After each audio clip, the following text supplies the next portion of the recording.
Hello, beautiful, amazing, fantastic world, and you, wonderful, wonderful human being, you. I would like to speak about freedom in creativity. Well, and imagination, inspiration, and intuition. Of course, imagination, inspiration, and intuition is a little harder to explain than creativity. Creativity you can do a whole lot with if you are either you are abstract or you take something that actually is belonging to the physical, visible realm, or if you are altogether in the more spiritual sense. Maybe you're trying to put forth a color to a color or a picture to an emotion, or maybe you really try to form and shape a thought in its pure and amazing movable sense. But we human beings have full freedom within our creative inner being.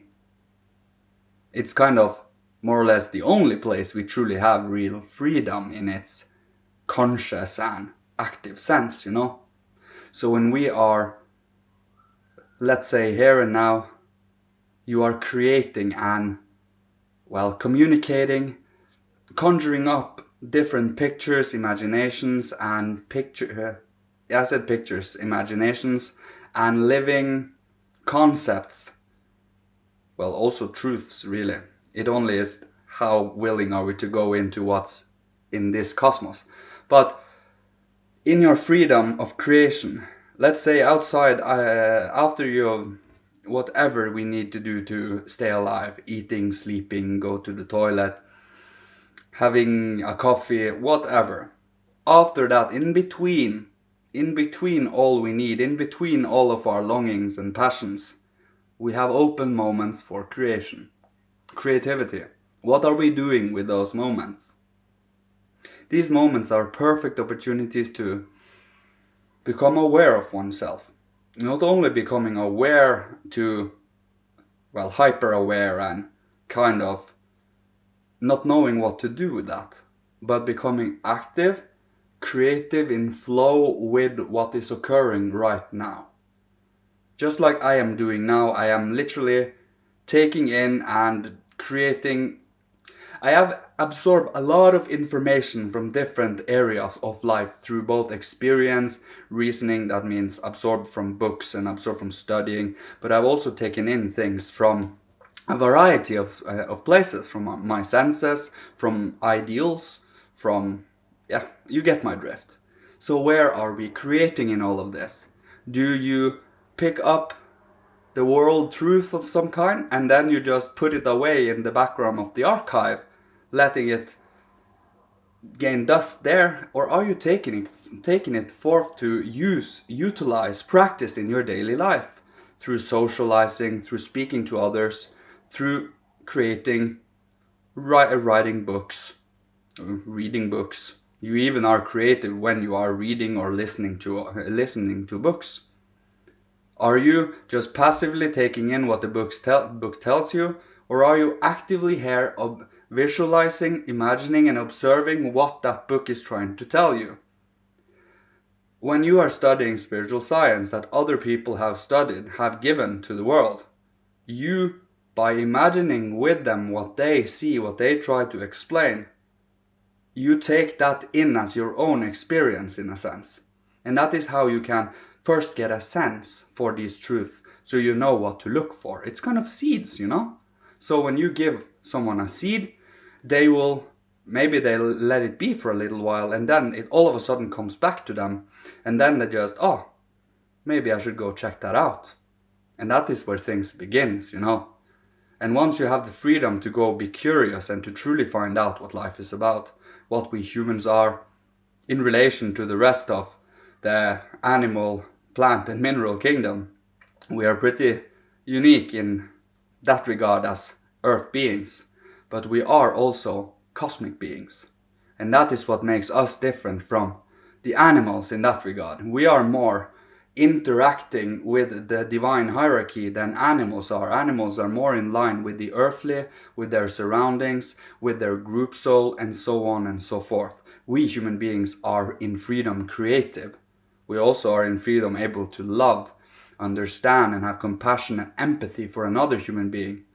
But today it is more or less a free choice, or you have to actually use an effort to be able to understand someone today. Unless you just passively find someone that you belong to and yeah, and this is where I will stay.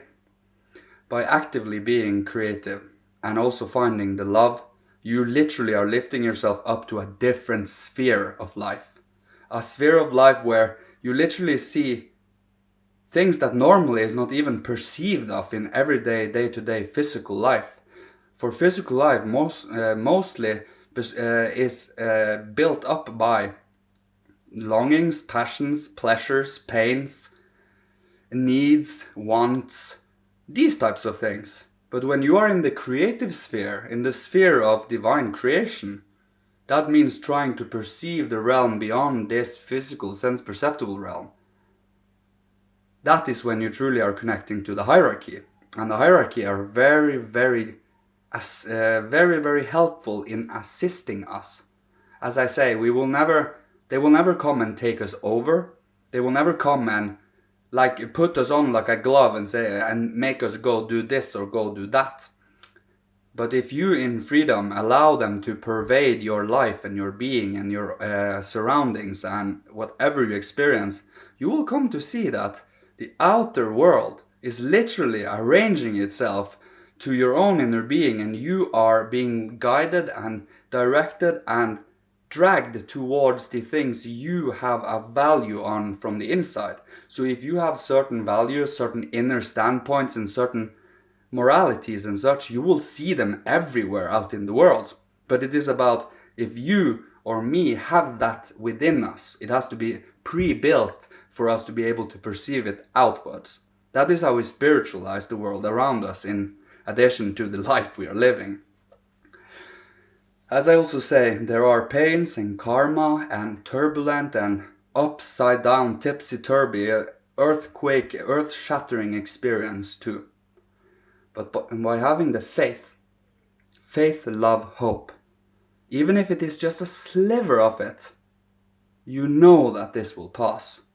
You know that through conscious effort, gaining as much knowledge and understanding from this experience as you can, until the divine has deemed, yeah, I think he has learned enough now, let's lift him up again. That is when you, I can breathe again, I can feel joy again, I can literally experience life again, you know?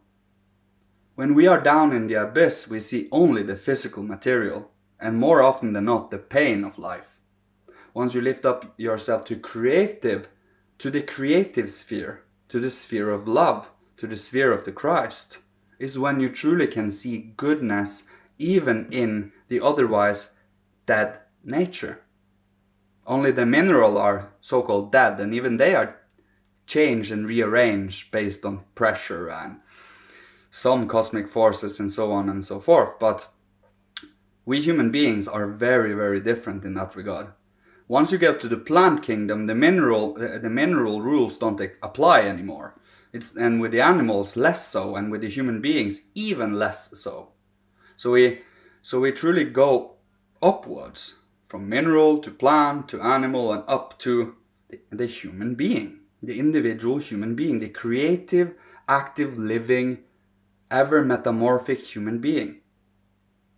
In the future, this body will not be this dense and solid anymore. You will literally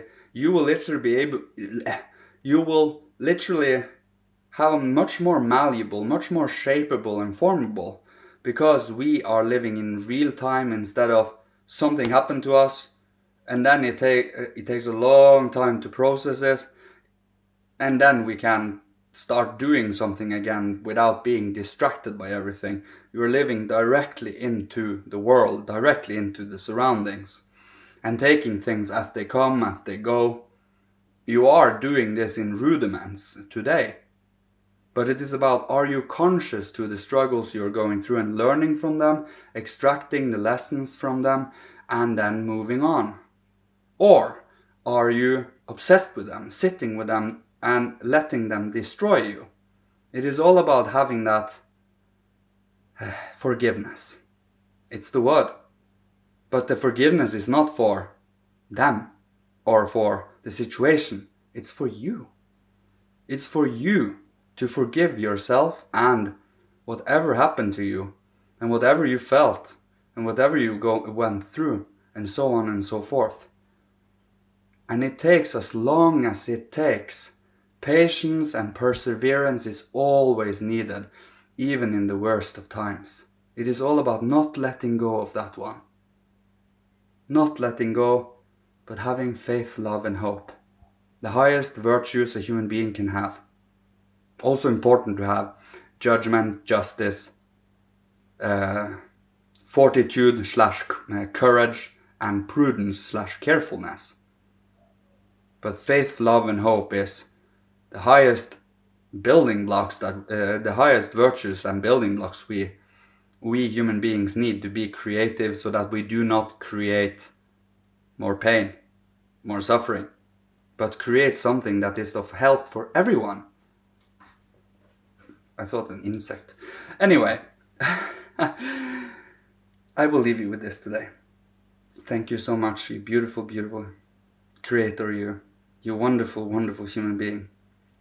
May you keep on creating, may you keep on being active and alive, even in these times of trials and tribulations. There